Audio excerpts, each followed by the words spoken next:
Bonjour à tous et bienvenue dans Série Break. Au sommaire cette semaine, le retour de Prison Break. Est-ce une bonne ou une mauvaise idée? Puis nous parlerons plus précisément des retours de séries de X-Files à Twin Peaks.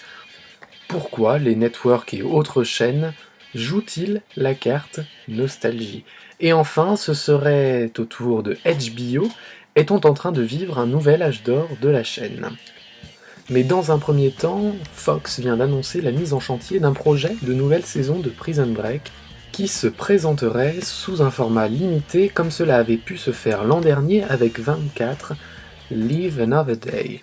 La question légitime que l'on peut se poser, est-ce une bonne ou une mauvaise idée? Et surtout, Prison Break avait-elle besoin de cette nouvelle saison quand on connaît l'issue du téléfilm de conclusion de la série? On imagine déjà la pirouette scénaristique qu'ils vont devoir trouver afin de nous expliquer cet étrange retour dont les circonstances pourraient être inverses cette fois-ci, ainsi Michael serait en prison et son frère devrait s'infiltrer en prison afin de le sauver. Si le concept de Prison Break était intéressant, il a rapidement montré ses limites dans la saison 3 quand la série avait tenté de se rebooter et de nous replonger dans l'univers carcéral, alors que certains reprochaient à la saison 2 de nous en avoir sortis. Alors qu'à mon humble avis, c'était la meilleure chose à faire. Du coup, on se retrouve donc avec un potentiel retour qui sera probablement confirmé prochainement dès que des accords seront trouvés avec les acteurs Wentworth Miller et Dominic Purcell qui sont actuellement au casting de Legends of Tomorrow. Personnellement, je suis d'avis de laisser la série où elle est actuellement, dans le cimetière des séries. Et vous, qu'en pensez-vous? Réagissez sur Twitter avec le hashtag SérieBreak, sur la page Facebook et sur le blog. Si Prison Break est probablement de retour, d'autres séries vont revenir très prochainement. Fox prépare le retour de X-Files pour la mi-saison 2016 avec les anciennes stars David Duchovny et Gillian Anderson, et un spin-off suite de 24 avec Kiefer Sutherland en guest star. Sans parler de Showtime, qui va proposer l'année prochaine un retour de Twin Peaks, et NBC, à la rentrée, un retour de Heroes. Pour cette dernière, on se demande bien ce qu'ils vont pouvoir nous raconter quand on sait à quel point Tim Kring n'est pas le plus fort pour gérer ses séries. Je demande donc à voir.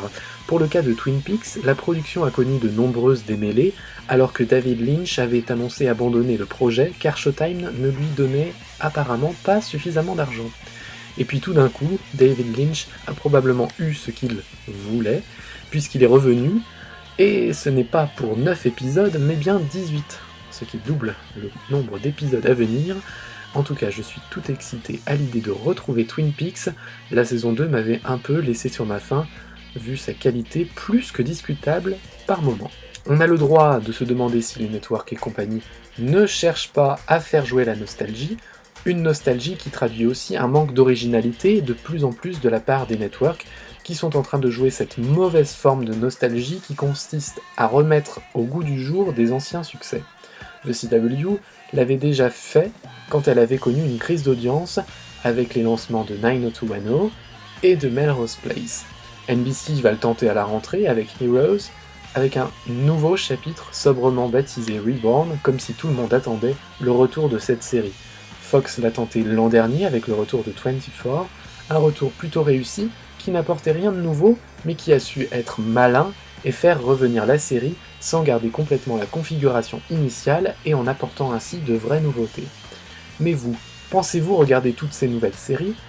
Pensez-vous que c'est une bonne idée de jouer la carte nostalgie afin de tenter de retrouver un public disparu et de séduire à nouveau des fans qui sont en manque d'épisodes de leur série préférée, surtout que cela pourrait donner des idées à la fois à des chaînes et à des fans qui ont probablement eux aussi envie que leur série ait une suite.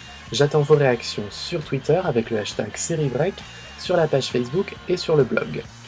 Enfin, prenons le cas de HBO, cette dernière, qui ne fait pas de suite de série, ce qui est très bien pour le moment, semble connaître depuis quelque temps maintenant un nouvel âge d'or.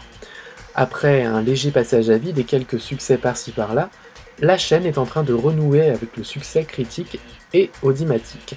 Game of Thrones est le symbole de la qualité mixée à des audiences exceptionnelles qu'elle n'avait pas connues depuis les premières saisons de True Blood. Puis nous avons toutes les dernières séries ambitieuses lancées comme True Detective, The Leftovers, sans compter sur les dramédies comme Girls ou encore Looking. On attend encore tout un tas de nouvelles séries ambitieuses dans les prochains mois, d'une nouvelle production de Martin Scorsese, History of Music, à une toute nouvelle série de Jonathan Nolan qui a créé Persons of Interest et produite par J.J. Abrams appelée Westworld, au casting plus qu'ambitieux, Anthony Hopkins, Evan Rachel Wood ou encore Jeffrey Wright, entre autres, sans parler d'une série de Steve McQueen, le réalisateur de 12 Years a Slave, Codes of Conduct, ou le grand retour de Sarah Jessica Parker dans Divorce, et j'en passe, et des meilleurs. De toutes ces séries ambitieuses au succès potentiel, on retient que HBO est en train d'investir le monde des séries de façon assez drastique. On voit qu'ils veulent revenir dans le jeu, supplanter Netflix, acteur avec lequel le combat du nom le plus présent dans les médias fait rage, et proposer des séries reposant à la fois sur des valeurs sûres de la chaîne, David Simon, Martin Scorsese, Danny McBride, Sarah Jessica Parker, mais aussi tenter de nouvelles expériences et aventures avec des scénaristes et réalisateurs qui viennent du cinéma ou des networks, Damon Lindelof, Jonathan Nolan, Steve McQueen, David Fincher, Peter Berg et j'en passe. Et vous, que pensez-vous ? Réagissez sur Twitter avec le hashtag SérieBreak, sur la page Facebook et sur le blog. C'est fini pour cette semaine, on se retrouve la semaine prochaine pour de nouvelles aventures Série Break, à bientôt.